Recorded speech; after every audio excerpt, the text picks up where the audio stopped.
Hello दोस्तों, जय हिंद। और आप लोग कैसे हैं? मैं आज आप लोगों को जो है पास्ट टेंस के बारे में बताऊंगा, क्योंकि मैं अपने पिछले वीडियो में जो है प्रेजेंट टेंस का समाप्ति किया हूं, और मैं आज आप लोगों को पास्ट टेंस के बारे में बताऊंगा और पास्ट टेंस के प्रकार के बारे में बताऊंगा। फिर मैं पास्ट इंडेफिनिट टेंस के बारे में आपको बताऊंगा। मेरे प्यारे दोस्तों, जो हमारा पास्ट टेंस होता है अर्थात जिसे हम कहते हैं भूतकाल, जो हमारा पास्ट टेंस होता है अर्थात जिसे कहते हैं भूतकाल, हिंदी इसकी होती है। जो इसकी पहचान होती है हमारे पास्ट टेंस की, वह था थी थे होती है। यदि हमारा हिंदी वाक्य दे दिया गया है, यदि उसमें अंत में था थी थे आ रहा है, तो हमारा पास्ट टेंस होता है, तो वह हमारा पास्ट टेंस होता है। जैसे यहाँ पे मैंने एक सेंटेंस बोला, तुम कल गाना गा रहे थे, तुम कल सो गए थे, तुम कल खा चुके थे, तुम मुझे पीट रहे थे, तुम 2 घंटे से मुझे पीट रहे थे। जितना ये सेंटेंस जिसके अंत में था थी थे आता है, वो होता है हमारा पास्ट टेंस। तो पास्ट टेंस की हिंदी मीनिंग होती है भूतकाल। भूतकाल को हम कह सकते हैं कि जो हमारा बीतता हुआ समय होता है उसे हम भूतकाल कहते हैं। जो हमारा बीता हुआ समय होता है उसको हम भूतकाल कहते हैं। और तो जो हमारा पास्ट टेंस का हिंदी वाक्य होता है, इसके अंत में था थी थे आता है, इसके अनुसार हम पहचानते हैं कि यह पास्ट टेंस है। और प्रेजेंट टेंस में क्या था कि जो प्रेजेंट टेंस था उसमें हैं, हूँ, आदि शब्द आते थे हिंदी वाक्य के अंत में, तो वह प्रेजेंट टेंस होता था। लेकिन यह पास्ट टेंस जिसके अंत में था थी थे आता है, वह होता है पास्ट टेंस। अब पास्ट टेंस की पहचान तो हो गई और इसकी हिंदी भी हो गई। इसके बारे में हमने बताया कि जो बीत गया समय होता है वही हमारा पास्ट टेंस होता है अर्थात भूतकाल होता है। इसके बाद मैं यहाँ पे इसके प्रकार बताऊंगा। तो यहाँ पे लिखा गया है पास्ट टेंस 4 प्रकार के होते हैं। पास्ट टेंस 4 प्रकार के होते हैं। प्रेजेंट पास्ट टेंस 4 प्रकार के होते हैं। Past indefinite tense, past continuous tense और past perfect tense, past perfect continuous tense. तो जो हमारा पास्ट इंडेफिनिट टेंस होता है, इसकी मीनिंग होती है अनिश्चित भूतकाल। इंडेफिनिट माने अनिश्चित, टेंस माने काल, पास्ट माने भूत, हो गया अनिश्चित भूतकाल। इसके बाद past continuous tense. Past continuous tense में क्या हो जाएगा? कंटीन्यूअस माने लगातार होता है अर्थात अपूर्ण, टेंस माने काल, पास्ट माने भूत, हो गया अपूर्ण भूतकाल। पास्ट परफेक्ट, परफेक्ट माने होता है पूर्ण, हो जाए पूर्ण भूतकाल। इसके बाद है पास्ट परफेक्ट कंटीन्यूअस टेंस, पूर्ण, अपूर्ण, भूतकाल। इस प्रकार से हमारा पास्ट टेंस 4 प्रकार का होता है।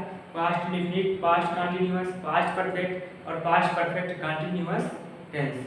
हमारा 4 प्रकार का होता है पास्ट टेंस भी। जिस प्रकार से प्रेजेंट टेंस के बारे में हम लोग पढ़े थे, वह 4 प्रकार का होता था। Present indefinite, present continuous, present perfect, present perfect continuous tense.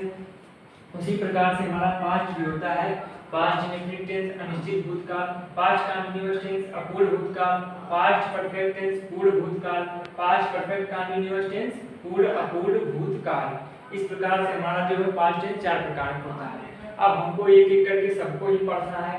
हम सर्वप्रथम पास्ट इंडेफिनिट टेंस को पढ़ेंगे, इसके बाद मैं आप लोगों को past continuous, past perfect continuous tense को बताऊंगा। तो मैं सर्वप्रथम पहला पास्ट इंडेफिनिट टेंस की पहचान बताऊंगा आप लोगों को कि पास्ट इंडेफिनिट टेंस की पहचान क्या होती है। तो जो हमारा पास्ट टेंस होता है दोस्तों, इसमें मैंने बताया कि जो हमारा पास्ट टेंस होती है, इसकी जो पहचान होती है था थी थे होती है। इसकी जो पहचान होती है था थी थे होती है। और मैं जो पास्ट इंडेफिनिट टेंस की चर्चा करूंगा, इसकी पहचान देखेंगे कि इसकी पहचान क्या होती है। तो इसके अंत में भी था थी आएगा, बस अंतर इतना रहेगा, उसके आगे आने वाला जो शब्द होगा वहाँ पे कुछ परिवर्तन होगा, जिसे मैं आपको बताने वाला हूँ। अभी मैं लिख के बताऊंगा तो आपको जरूर समझ में आएगा अच्छे से। तो मेरे प्यारे दोस्तों, आप लोगों से यह रिक्वेस्ट है कि आप लोग वीडियो को थोड़ा ज़्यादा से ज़्यादा शेयर करें और सब्सक्राइबर को हमारे बढ़ाएं। ठीक है दोस्तों, तो मैं अनिश्चित भूतकाल के बारे में बताऊंगा, इसकी पहचान क्या होती है। तो मेरे प्यारे दोस्तों, जो होता है हमारा पास्ट इंडेफिनिट टेंस अर्थात अनिश्चित भूतकाल, इसकी जो पहचान होती है दोस्तों, पहचान हम कैसे पहचानेंगे? इसकी जो पहचान होती है, आइडेंटिफाई होती है, वो होती है या था, ई थी, ए थे, इतना आ सकता है।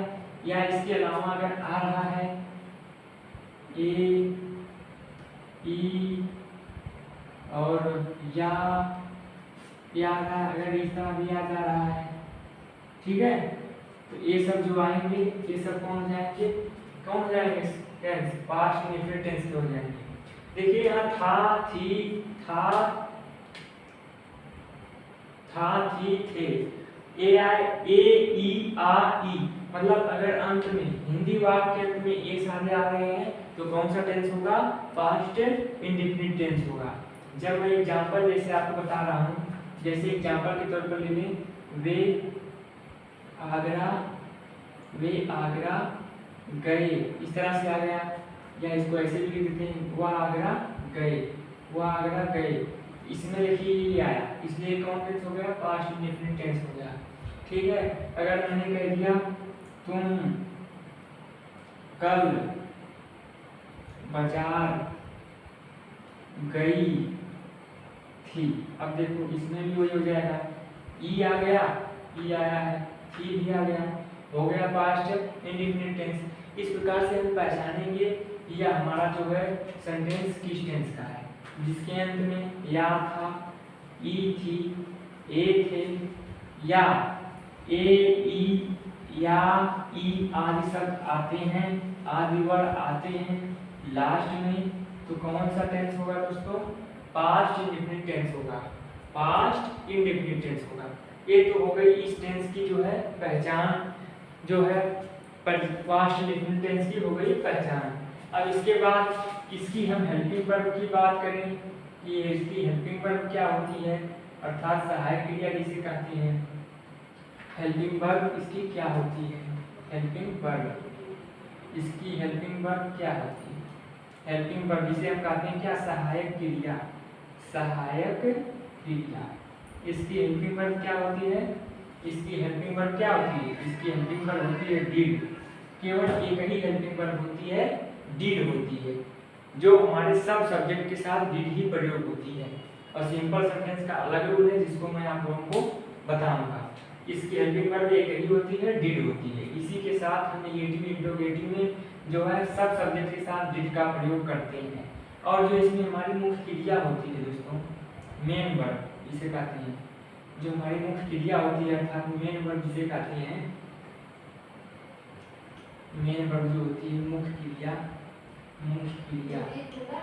इसमें जो है हमारी मुख्य क्रिया अर्थात मेन वर्ब जो होती है, इसमें वर्ब के फर्स्ट फॉर्म लगता है, किसमें, नेगेटिव में, नेगेटिव सेंटेंस में और इंट्रोगेटिव सेंटेंस में, इंट्रोगेटिव सेंटेंस में वर्ब का फर्स्ट फॉर्म लगता है। इतना याद रखिए, किस सेंटेंस में, खाली नेगेटिव सेंटेंस में और इंट्रोगेटिव सेंटेंस में वर्ब का फर्स्ट फॉर्म लगता है। और जो सहायक क्रिया डिड लगती है ये भी खाली नेगेटिव में लगती है, नेगेटिव सेंटेंस में और इंट्रोगेटिव में लगती है, ठीक है, इंट्रोगेटिव में लगती है।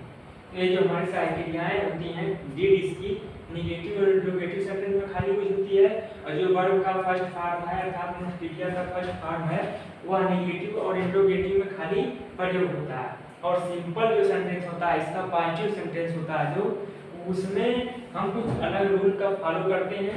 अगर अलग रूल को फॉलो करते हैं जिसको मैं आपको बताऊंगा कि जब सिंपल सेंटेंस के बारे में आपको करवाऊंगा तो बताऊंगा, लेकिन आप लोगों को इतना बता दे रहा हूँ कि जो हमारी डिड सहायक क्रिया है इसमें एक ही सहायक क्रिया होती है डिड, इसका प्रयोग हम नेगेटिव और इंट्रोगेटिव सेंटेंस में करते हैं। और जो हमारा मेन वर्ब का फर्स्ट फॉर्म है इसका फर्स्ट फॉर्म ही यूज करते हैं नेगेटिव और इंट्रोगेटिव सेंटेंस में। और सिंपल सेंटेंस में क्या लगाते हैं मैं उसको आपको बताने वाला हूँ, अभी बताऊंगा, तब तक आप इसको नोट कर सकते हैं। यदि आपको कोई समझ में नहीं आ रहा हो तो आप लोग कमेंट कर सकते हैं। तो मेरे प्यारे दोस्तों ये तो हो गया जो है नेगेटिव और इंट्रोगेटिव के बारे में कैसे वहाँ पर होगा, लेकिन आपको सिंपल सेंटेंस को हल करना है तो आप किस प्रकार से करेंगे हल, ठीक है दोस्तों, उसके बारे में मैं भी बताने जा रहा हूँ। ये तो रूल हो गया। और एक बात तो और बता दी कि यहाँ जो कोई भी हमारा सब्जेक्ट होगा, ही, सी, इट, नेम, किसी का हो गया यू, वी, आई, दे, आदि, सिंगुलर प्लूरल सब सिंगुलर आर प्लूरल, मतलब एक वचन हो या बहुवचन हो, सबके साथ हमारी कौन सी वर्ब लगेगी, सबके साथ हमारी डिड वर्ब लगेगी। किस सेंटेंस में लगेगी, नेगेटिव और इंट्रोगेटिव सेंटेंस में हमारी डिड वर्ब लगेगी सब सब्जेक्ट के साथ, चाहे हमारा सब्जेक्ट सिंगुलर हो या प्लूरल हो, सभी सब्जेक्ट के साथ हमारी वर्ब डिड का प्रयोग होगा और मुख्य क्रिया का फर्स्ट फॉर्म लगेगा। किन सेंटेंसेस में, खाली नेगेटिव और इंट्रोगेटिव सेंटेंस में हमारी सहायक क्रिया डिड और मुख्य क्रिया का फर्स्ट फॉर्म लगेगा। ठीक है दोस्तों, पहचान भी मैंने बता दिया, या था, ई थी, ये थे, ये, ई, या, ई आदि शब्द आते हैं हिंदी वाक्य, तो हो गया पास्ट इंडेफिनिट टेंस। दूसरी बात, हेल्पिंग वर्ब जो इसकी होती है, अकेली होती है, डिड होती है, ये भी किसमें खाली यूज होती है, नेगेटिव और इंट्रोगेटिव सेंटेंस में यूज होती है, सिंपल में नहीं होती है। जो हमारा मेन वर्ब अर्थात मुख्य क्रिया है, इसका फर्स्ट फॉर्म लगती है किसमें, केवल नेगेटिव और इंट्रोगेटिव सेंटेंस में। और जो हमारा सब्जेक्ट है सब आर टू आर सब्जेक्ट, सिंगुलर सब्जेक्ट चाहे प्लूरल सब्जेक्ट चाहे ही, सी, इट सब आ गए सब, उसके साथ हमारे डिड का प्रयोग होता है और मेन वर्ब का फर्स्ट फॉर्म लगता है किन सेंटेंसेस में, नेगेटिव और इंट्रोगेटिव सेंटेंस में। जब मैं आपको नेगेटिव पढ़ाऊंगा तब उसमें डिड सहायक क्रिया और जो है मुख्य क्रिया का फर्स्ट फॉर्म लगाऊंगा, और इंट्रोगेटिव में भी डिड सहायक क्रिया और मेन वर्ब का फर्स्ट फॉर्म लगाऊंगा, तो आप लोग कंफ्यूज ना होइएगा। और मैं सिंपल सेंटेंस में कुछ अलग रूल लगता है, उसको मैं आपको बताने जा रहा हूँ और इसको मैं मिटाऊंगा, क्योंकि जो है मैं आपको जब सिंपल सेंटेंस करवा लूंगा इसके बाद मैं नेगेटिव बताऊंगा, उसमें डिड सहायक क्रिया और मुख्य क्रिया का फर्स्ट फॉर्म का यूज बताऊंगा। तो मेरे प्यारे दोस्तों, आप लोग इसको नोट करें होंगे, मैं इसको मिटाता हूँ और जो है आप लोगों को सिंपल सेंटेंस के रूल के बारे में बताऊंगा। जो हमारा सिंपल सेंटेंस होता है उसकी हिंदी मीनिंग क्या होती है, हमारी जो सिंपल सेंटेंस होता है उसकी हिंदी मीनिंग होती है साधारण वाक्य। साधारण वाक्य जिसमें नहीं भी ना हो, न प्रश्नवाचक हो, कोई हमारा साधारण वाक्य कहलाता है। तो सिंपल सेंटेंस के बारे में मैं बताऊंगा आपको, सिंपल सेंटेंस के बारे में। तो मेरे प्यारे दोस्त, यदि आपसे कोई पूछता है कि जो हमारा पास्ट इंडेफिनिट टेंस होता है इसकी हेल्पिंग वर्ब क्या होती है, तो आप क्या बताएंगे, डिड बताएंगे। और आपसे कोई पूछेगा इसमें मुख्य क्रिया का कौन सा फॉर्म लगता है, तो आप बताएंगे नेगेटिव और इंट्रोगेटिव सेंटेंस में हमारा मुख्य क्रिया का फर्स्ट फॉर्म लगता है। अगर कोई पूछ दिया आपसे सिंपल सेंटेंस में क्या लगता है, तो मैं अभी आपको बताऊंगा कि सिंपल सेंटेंस में क्या लगता है, तब आप उसका जवाब देंगे कि सिंपल सेंटेंस में मुख्य क्रिया कैसी लगती है और इसमें हेल्पिंग वर्ब लगेगी कि नहीं लगेगी। तो ये सब मैं आपको अभी बताने वाला हूँ सिंपल सेंटेंस के बारे में, सिंपल सेंटेंस के बारे में। ठीक है दोस्तों, तो मैं इसको भी जो है यहाँ से मिटाता हूँ क्योंकि जगह कम पड़ेगी, इसीलिए इसको भी रब कर देता हूँ और इसके बाद मैं आपको बताता हूँ सिंपल सेंटेंस के बारे में, पास्ट इंडेफिनिट टेंस के सिंपल सेंटेंस के बारे में। ठीक है दोस्तों, इसकी पहचान तो आप लोग जान गए, या था, ये थी, ये थे आदि शब्द आते हैं अंत में, तो हो जाता है हमारा past indefinite tense, past indefinite tense. ठीक है दोस्तों, इस प्रकार से आप पहचान सकते हैं कि कैसे पास्ट इंडेफिनिट टेंस होगा, जिसके अंत में या था, ये थी, ये थे, ये शब्द आता है, वो हमारा होता है past indefinite tense, past indefinite tense. अब यहाँ में इसको मिटा के पास्ट इंडेफिनिट लिखूंगा, इसके बाद इसका सिंपल करवाऊंगा। तो दोस्तों यहाँ पे हेडिंग डाल देते हैं पास्ट इंडेफिनिट टेंस। इसकी हिंदी में क्या हो जाएगी, अनिश्चित भूतकाल, अनिश्चित भूतकाल इसकी हिंदी में हो जाएगी। ठीक है दोस्तों, इसकी पहचान मैंने आपको बता ही दिया, पहचान आपको बता ही दिया, या था, ई थी और ए थे, ये सब आएंगे, हमारा क्या हो जाएगा, पास्ट इंडेफिनिट टेंस हो जाएगा, अर्थात अनिश्चित भूतकाल हो जाएगा। अब मैंने आपको हेल्पिंग वर्ब भी इसकी बता दी क्या होगा, नेगेटिव सेंटेंस में आप हेल्पिंग वर्ब डिड का प्रयोग करेंगे और मुख्य क्रिया का फर्स्ट फॉर्म लगाएंगे। इंट्रोगेटिव सेंटेंस में भी आप डिड का प्रयोग करेंगे हेल्पिंग वर्ब के रूप में और मुख्य क्रिया का फर्स्ट फॉर्म लगाएंगे। तो यहाँ पे हम किसकी बात करेंगे, सिंपल सेंटेंस की बात करेंगे। आप सिंपल सेंटेंस, सिंपल सेंटेंस अर्थात इसे कहते हैं साधारण वाक्य। सिंपल सेंटेंस माने साधारण वाक्य, इसकी हम चर्चा करेंगे यहाँ पे। हो गया सिंपल सेंटेंस अर्थात साधारण वाक्य।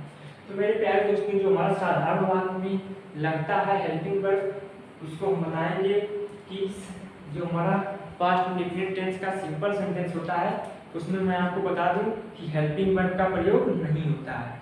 जो हमारा पास्ट इंडेफिनिट टेंस का सिंपल वाक्य होता है, सिंपल सेंटेंस का वाक्य होता है, उसमें हेल्पिंग वर्ब डिड का प्रयोग नहीं होता है, उसमें हेल्पिंग वर्ब डिड का प्रयोग नहीं होता है। जो हमारा सिंपल सेंटेंस होता है इसका पास्ट इंडेफिनिट टेंस का, यहाँ हम रूल फर्स्ट में लिखेंगे,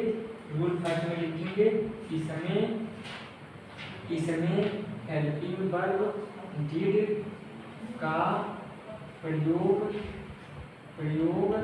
नहीं होता है। इसमें हेल्पिंग वर्ब डिड का प्रयोग नहीं होता है। और इसमें मुख्य क्रिया का कौन सा फॉर्म लगेगा? रूल 2 हो जाएगा। इसमें मेन वर्ब अर्थात मुख्य क्रिया का सेकेंड फॉर्म लगता है। इसमें मुख्य क्रिया कौन सा फॉर्म लगता है? Second form. इसमें सिंपल सेंटेंस में खाली बता रहे हैं, नेगेटिव में आपका डिड सहायक क्रिया लगेगी और मुख्य क्रिया का फर्स्ट फॉर्म लगेगा। और जो हमारा सिंपल सेंटेंस होगा अर्थात साधारण वाक्य होगा, इसमें हमारी हेल्पिंग वर्ब डिड का प्रयोग नहीं होता है। और दूसरा का रूल है, इसमें मुख्य क्रिया का सेकेंड फॉर्म लगता है। पहली बात तो आपको ये ध्यान में लिखना, सब्जेक्ट रहेगा लेकिन उसके साथ हमारी सहायक क्रिया कोई नहीं लगेगी। उसमें हमारी मुख्य क्रिया लगेगी लेकिन वो भी उसका सेकंड फॉर्म रहेगा। जब मैं एग्जांपल बताऊंगा तो आपको अच्छे से समझ में आ जाएगा। अभी आपको रूल को पढ़ना है, रूल को समझना है। रूल को समझे रहेंगे तो आपको सेंटेंस को करने में आसानी होगी। इसमें हेल्पिंग वर्ब डिड का प्रयोग नहीं होता है और इसमें मुख्य क्रिया का सेकंड फॉर्म लगता है। ये चीज आपको जानना था। इसी के अनुसार आप सेंटेंस को हल कर सकते हैं। आप इसी के अनुसार सिंपल सेंटेंस को हल कर सकते हैं। मैं अभी आपको यहाँ पे स्ट्रक्चर इसका लिखता हूँ।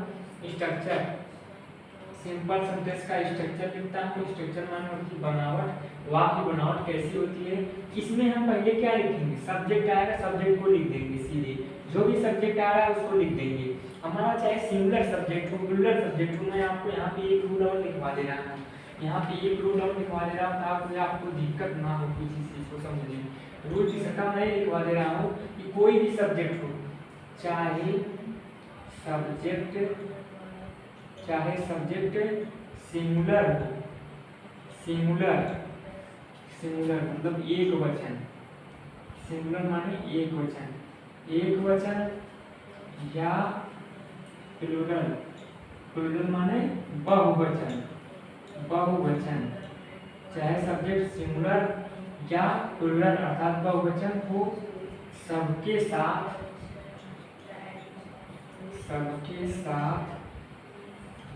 सिंपल सेंटेंस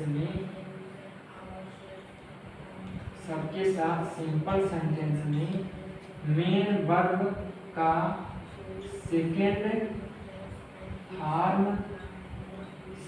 फॉर्म का प्रयोग करते हैं। इस प्रकार से जाएगा। 3 रूल हमने आपको लिखवाया। इसमें हेल्पिंग वर्ब डिड का प्रयोग नहीं होता। पहली बात, हेल्पिंग वर्ब का डिड का प्रयोग नहीं होगा। दूसरी बात क्या है? इसमें मुख्य क्रिया का सेकंड फॉर्म लगता है। ये तो मैं पहले बता दिया आपको, मुख्य क्रिया का सेकंड फॉर्म लगता है। अब यहाँ देखिए, चाहे सब्जेक्ट सिंगुलर अर्थात एक वचन हो या सब्जेक्ट हमारा प्लूरल बहुवचन हो, सबके साथ हमारी सिंपल सेंटेंस में मुख्य क्रिया का सेकंड फॉर्म प्रयोग होगा। चाहे हमारा सब्जेक्ट सिंगुलर हो या प्लूरल हो या चाहे कुछ भी हो, लेकिन हमारा जो है हेल्पिंग वर्ब डिड का प्रयोग नहीं होगा। मुख्य क्रिया का सेकंड फॉर्म लगेगा सबके साथ। ये हो गया हमारा रूल दोस्तों। इसके बाद मैं आपको स्ट्रक्चर लिखवा करके मैं आपको एग्जांपल इसका करवा दूं ताकि आपको सिंपल सेंटेंस जो होता है, आपको जो सिंपल पास्ट होता है अर्थात सिंपल जो होता है सेंटेंस पर पास्ट इंडेफिनिट टेंस का जो सिंपल सेंटेंस होता है वो आपको अच्छे से समझ में आ जाए। तो मैं यहाँ इसका स्ट्रक्चर लिखता हूँ। जो इसका स्ट्रक्चर होता है दोस्तों, स्ट्रक्चर क्या रहता है अभी मैं आपको सेंटेंस समझाऊंगा। जो हमारा स्ट्रक्चर होता है सिंपल सेंटेंस का, पास्ट इंडेफिनिट टेंस के सिंपल सेंटेंस का जो हमारा स्ट्रक्चर होता है वह इस प्रकार होता है। जैसे पहले हम लिखेंगे सब्जेक्ट को, सब्जेक्ट के लिखने के बाद हमारा निगेटिव तो है नहीं, नॉट वर्ब का यूज करना नहीं, इसमें सब्जेक्ट को लिखते ही हेल्पिंग वर्ब का भी प्रयोग नहीं करना है, मैंने बता दिया हेल्पिंग वर्ब डिड का प्रयोग नहीं होता है। तो सब्जेक्ट के बाद रहेगा क्या, हमारी सीधे आएगी मेन वर्ब, मेन वर्ब का कौन सा form, second form, main verb का सेकंड फॉर्म। यहाँ देखो मैं लिख रहा हूँ सब्जेक्ट प्लस मेन वर्ब का सेकंड फॉर्म, फिर इसके बाद आ जाएगा ऑब्जेक्ट, फिर आ जाएगा ईटीसी फुल स्टॉप। इसी प्रकार से इतने फंडामेंटल से आपको करना है। ये simple sentence, past indefinite tense के सिंपल सेंटेंस को बहुत आसानी तरीके से कर सकते हैं। जिस प्रकार से मैं आपको 3 रूल में सब समझा दिया हूँ, अगर आप अच्छे से देखे होंगे तो आपको इजीली समझ में आएगा आसानी से, ठीक है। तो मैं यहाँ पे स्ट्रक्चर भी लिखवा दिया हूँ, पर कोई भी सेंटेंस आएगा तो पहले उसमें आप सेंटेंस का सब्जेक्ट ढूंढेंगे, उसके बाद हमारा मेन वर्ब ढूंढकर उसका सेकंड फॉर्म लगाएंगे, इसके बाद ऑब्जेक्ट, इसके बाद ईटीसी लगाएंगे। इसके इसी रूल से आप सिंपल सेंटेंस को कर सकते हैं, किस टेंस के, पास्ट इंडेफिनिट टेंस के, ठीक है दोस्तों। तो मैं साइड में जा रहा हूँ, आप लोग इसका स्क्रीनशॉट ले लीजिए और मैं आपको इसका एग्जांपल करवा दूँ, ठीक है। मेरे प्यारे दोस्तों आप लोग स्क्रीनशॉट ले लिए होंगे, मैं इसका एग्जांपल करवाऊंगा और इसको मैं रब करता हूँ, जो इसका रूल लिखवाया है मैं इसको रब करता हूँ और मैं आपको इसके एग्जांपल को कुछ करवा दूँ ताकि आपको इनके रूल अच्छे से दिमाग में जो है फील हो जाए, ठीक है दोस्तों।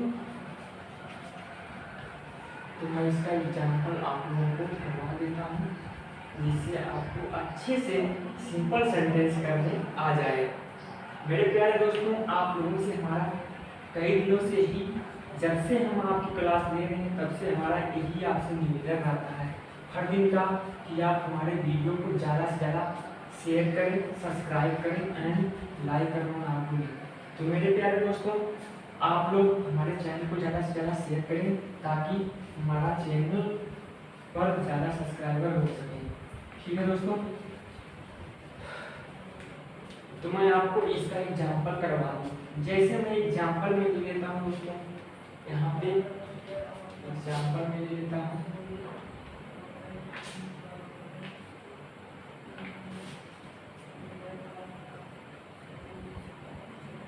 एग्जांपल जैसे है वह आगरा गया, वह आगरा गया, पहला सेंटेंस हो गया। इसके बाद अगला सेंटेंस लिख दिया, मैं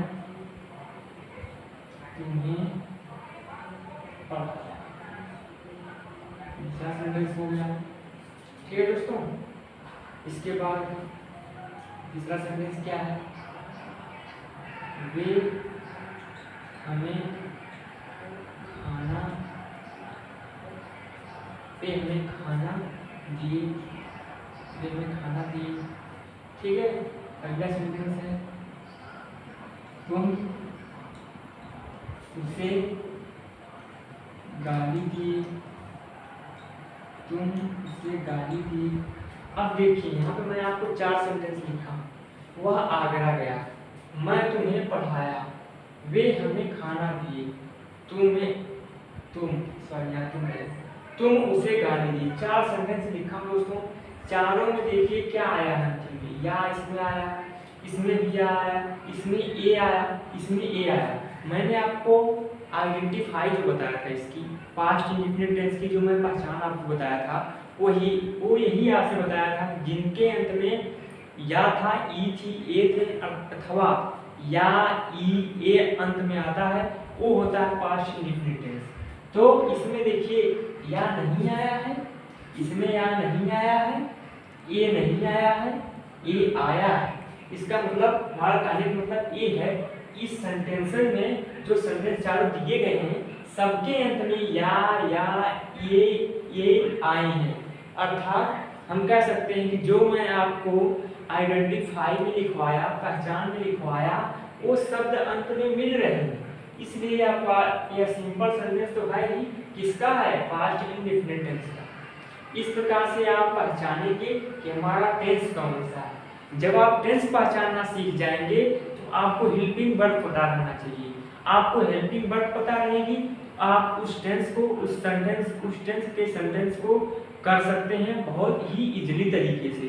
तो मेरे प्यारे दोस्त, यदि आप मेरे वीडियो को ध्यानपूर्वक देखते हैं, पूरी क्लास देखते हैं, तो ऐसा कोई भी टॉपिक नहीं होगा जो आपको समझ में नहीं आएगा। मैं बहुत ही आसान वे में आपको समझाता हूँ। तो मेरे प्यारे दोस्तों, आइए मैं एग्जाम्पल को करवाता हूँ ताकि आपको करने से कुछ इंटरेस्ट फील आए। आप लोग इतना रूल को पढ़ तो लिए, लेकिन दोस्तों उसका अभी यूज नहीं किया, उसका यूज अब यहाँ पे हम करेंगे। तो मैंने आपसे पहले ही बताया कि नेगेटिव और इंट्रोगेटिव सेंटेंस में हम डिड सहायक क्रिया और हेल्पिंग वर्ब डिड सहायक क्रिया और जो हमारी मुख्य क्रिया होती है उसका फर्स्ट फॉर्म लगाएंगे। लेकिन यहाँ पे सिंपल सेंटेंस जब मैंने बताया वो आपको यह बताया कि सिंपल सेंटेंस में हमारी कोई भी हेल्पिंग वर्ब डिड का प्रयोग नहीं करते, डिड का प्रयोग नहीं करते। इसमें बस मुख्य क्रिया का सेकेंड फॉर्म लगाते हैं सब्जेक्ट के बाद। तो मेरे प्यारे दोस्त, यहाँ पे मैंने रूल लिखवाया था सब्जेक्ट प्लस मेन वर्ब का second form plus object plus etc. इसी के आधार पर मैं इन सेंटेंसों को करवा देता हूँ ताकि आपको समझ में आ जाए। तो मेरे प्यारे दोस्तों, देखिए मैं सब्जेक्ट को पहले ढूंढूंगा सेंटेंस में, कहा कि स्ट्रक्चर मेरा कहता है कि पहले आप सब्जेक्ट को रखिए। तो मेरा यहाँ सब्जेक्ट क्या है, वह आगरा गया। मैं आपको बता चुका हूँ दोस्तों कि सब्जेक्ट को पहचानने के लिए आप कौन से प्रश्न करोगे, कौन से प्रश्न करोगे तो आपको सब्जेक्ट मिलेगा। हु से प्रश्न करोगे, यदि इंग्लिश वाक्य तो हु से प्रश्न करो, अगर हिंदी वाक्य तो कौन से प्रश्न करोगे तो आपको सब्जेक्ट मिलेगा। अगर ऑब्जेक्ट को ढूंढना है वाक्य में तो क्या से प्रश्न करो या किसे से प्रश्न करो, दो चीज से प्रश्न करोगे। यदि कोई उत्तर मिल रहा है तो भी हमारा क्या हो जाएगा, ऑब्जेक्ट हो जाएगा। यह ऑब्जेक्ट के लिए होता है और यह सब्जेक्ट के लिए होता है। या आप पता कर सकते हैं कि हमारे सेंटेंस में सब्जेक्ट है तो ऑब्जेक्ट है कि नहीं है, सब्जेक्ट है कि नहीं है। इस प्रकार से आप सेंटेंस के सब्जेक्ट को ढूंढ सकते हैं और ऑब्जेक्ट को ढूंढ सकते हैं। इसमें जैसे दोस्तों दिया है वह आगरा गया, हमने पूछा कौन आगरा गया, उत्तर मिला वह, यही हमारा सब्जेक्ट हो गया। हमारा सब्जेक्ट वह है, वह को इंग्लिश में क्या कहते हैं, ही। हमने ही कहा है यहाँ पहले लिखा, कहा है कि सब्जेक्ट को हम पहले लिखते हैं, सब्जेक्ट को स्ट्रक्चर के अनुसार पहले लिखते हैं। इसके बाद मुख्य क्रिया मेन वर्ब का नंबर आता है, मेन वर्ब का सेकंड फॉर्म। तो इसमें हमको जाना मतलब गया, गया की इंग्लिश होती है गो, गो माने होता है जाना। अब यहाँ गो का सेकंड फॉर्म लगेगा, गो का सेकंड फॉर्म होता है वेंट, तो हो जाएगा यहाँ क्या, वेंट, ही वेंट। इसके बाद कहाँ गया, आगरा, हो जाएगा to Agra, he went to Agra. एकदम आसानी तरीके से आपको समझ में आया होगा। मेरे प्यारे दोस्तों, यहाँ हमने सब्जेक्ट हुआ की इंग्लिश ही लगाया, फिर गया, इसमें मुख्य क्रिया जाना है, जाना की इंग्लिश गो होती है, गो का सेकंड फॉर्म वेंट होता है, हमने वेंट लगा दिया। कहा है कि यहाँ पे हमारा जो मुख्य क्रिया है, मुख्य क्रिया का यहाँ सेकंड फॉर्म लगाना है, तो गो का सेकंड फॉर्म वेंट हो जाएगा, तो ही वेंट। इसके बाद आगरा, वेंट के बाद हमारा टू लगता है आवश्यक रूप से गो के बाद, अर्थात गो का कोई भी फॉर्म हो उसके बाद टू का प्रयोग तुरंत होता है। तो यहाँ हो गया ही वेंट टू, इसके बाद यहाँ आगरा की इंग्लिश लिखेंगे, हो जाएगा Agra, he went to Agra. इस प्रकार से यह सेंटेंस खत्म हुआ। अगला सेंटेंस जैसे दिया गया है, मैं तुम्हें पढ़ाया, मैं तुम्हें पढ़ाया। इसमें अगर क्वेश्चन करेंगे सब्जेक्ट के लिए हो जाएगा कौन तुम्हें पढ़ाया, उत्तर मिलेगा मैं की इंग्लिश होती है दोस्तों आई, आई होती है इसकी इंग्लिश, हो जाएगा सब्जेक्ट पहले आई। इसके बाद हमारा मुख्य क्रिया का सेकंड फॉर्म, पढ़ाने की इंग्लिश होती है टीच, टीच का सेकंड फॉर्म होता है टाट, हमको यहाँ पे यूज करना है सेकंड फॉर्म, तो हो जाएगा टाट, आई टाट, TAUGHT, हो गया आई टाट। इसके बाद ऑब्जेक्ट, ऑब्जेक्ट ढूंढने के लिए मैं यहाँ बताया क्या और किसी से प्रश्न करूँ, मैं क्या पढ़ाया, ये तो उत्तर सही नहीं मिल रहा है। अगर हमने कर दिया मैं किसे पढ़ाया, उत्तर मिल जाएगा तुम्हें, जब तुम्हें उत्तर मिल जाएगा यही ऑब्जेक्ट है। यू की इंग्लिश होती है, तुम्हें की इंग्लिश होती है ऑब्जेक्टिव केस में यू, हो जाएगा यहाँ पे यू फुल स्टॉप। आई टाट यू, मैं तुम्हें पढ़ाया, ओ हो गया सेंटेंस। अगला सेंटेंस है वे हमें खाना दी, वे हमें खाना दिए, इसमें सब्जेक्ट ढूंढो, वे हमें खाना दिए, कौन हमें खाना दिए, उत्तर मिला वे की इंग्लिश हम पहले लिख देंगे दे, हो गया। इसके बाद मुख्य क्रिया, मुख्य क्रिया देना, इसमें देने का काम हो रहा है, देने का, देने की इंग्लिश होती है गिव, गिव का हम सेकंड फॉर्म लगा देंगे, गिव का सेकंड फॉर्म होता है गिव, तो यहाँ हो जाएगा गिव। मैंने आपसे यहाँ पे ये भी बताया था कि चाहे सेंटेंस सिंगल हो या प्लूरल या कोई सब्जेक्ट हो, सबके साथ हमारी मुख्य क्रिया का सेकंड फॉर्म लगेगा। हमारे मुख्य क्रिया का सेकंड फॉर्म लगेगा। तो हो गया दे गिव का सेकंड फॉर्म गेव हो गया। अब क्या हमें दिए, इसमें ऑब्जेक्ट ढूंढो। ऑब्जेक्ट इसमें देखो दुई है, इसमें ऑब्जेक्ट दुई है। अक्षय हमको डायरेक्ट ऑब्जेक्ट मिलेगा, अक्षय इनडायरेक्ट। जो निर्जीव होता है निर्जीव उसको हम डायरेक्ट ऑब्जेक्ट कहते हैं, जो सजीव होता है उसे इनडायरेक्ट ऑब्जेक्ट कहते हैं। तो मेरे प्यारे दोस्तों इसमें हम क्या से प्रश्न करेंगे तब भी उत्तर मिलेगा, किसी से प्रश्न करेंगे तब भी उत्तर मिलेगा, दुई ऑब्जेक्ट मिलेगा। तो जाएगा दे गिव अस। हमें इंग्लिश क्या आ जाएगी, अस के जो है इनडायरेक्ट ऑब्जेक्ट को पहले लिखते हैं, हम इसको पहले लिखते हैं। इसमें हमें जो है इनडायरेक्ट ऑब्जेक्ट है और खाना डायरेक्ट ऑब्जेक्ट है। दे गिव अस फूड, ठीक है। इसके बाद फुल स्टॉप, दुई ऑब्जेक्ट अस और food. They give us food, वे हमें भोजन दिए, वे हमें खाना दिए। अगला सेंटेंस है तुम उसे गाली दिए। किसमें सब्जेक्ट है तुम की इंग्लिश हो जाएगी यू। यू के बाद हमारा मुख्य क्रिया गाली देना की इंग्लिश होती है अब्यूज। ये अब्यूज का सेकंड फॉर्म ये अब्यूज्ड हो जाएगा। यहाँ हम अब्यूज्ड सेकंड फॉर्म लिखेंगे, हो जाएगा ये अब्यूज्ड। You abused. अब किसे गाली दिए, उसे। उत्तर मिल गया ऑब्जेक्ट, उसे की इंग्लिश होती है ऑब्जेक्टिव केस में ही, हो जाएगा फुल स्टॉप। इसके बाद हो गया you abused him, you abused him. इस प्रकार से सेंटेंस हमारा हो गया मेरे प्यारे दोस्तों। और जो है मैं अब आप लोगों को सिंपल सेंटेंस का कुछ एग्जांपल करवाया आज। मैं अपने कल वाली वीडियो में सिंपल सेंटेंस के एग्जांपल के साथ और नेगेटिव सेंटेंस भी करवाऊंगा। ठीक है मेरे प्यारे दोस्तों, मैं अपनी वीडियो यहीं समाप्त करता हूँ। जय हिंद।